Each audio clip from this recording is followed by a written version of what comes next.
Департамент культуры мэрии города Грозного осуществляет функции по реализации муниципальной политики в сфере культуры, искусства и дополнительного образования. Суть работы ведомства заключается в создании условий для сохранения культурного наследия, обеспечения единого культурного пространства и развития творческого потенциала жителей столицы.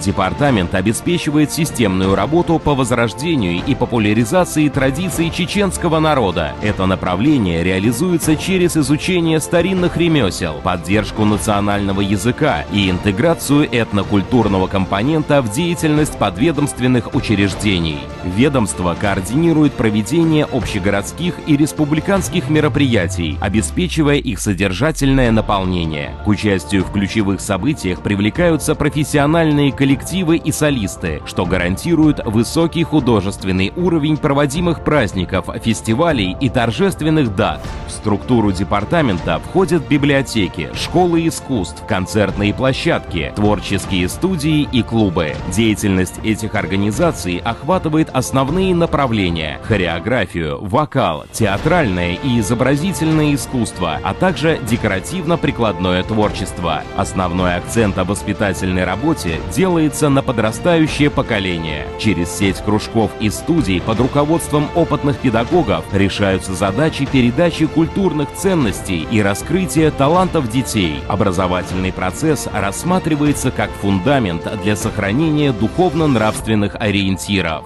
Творческие коллективы департамента участвуют в конкурсах и фестивалях различного уровня, представляя город Грозный и Чеченскую Республику. Высокое исполнительское мастерство и верность культурным традициям, демонстрируемые на внешних площадках, формируют имидж региона как территории с богатым культурным наследием. Таким образом, работа Департамента культуры мэрии города Грозного заключается в системном управлении культурными процессами в городе, от сохранения традиций и воспитания молодежи до организации масштабных событий.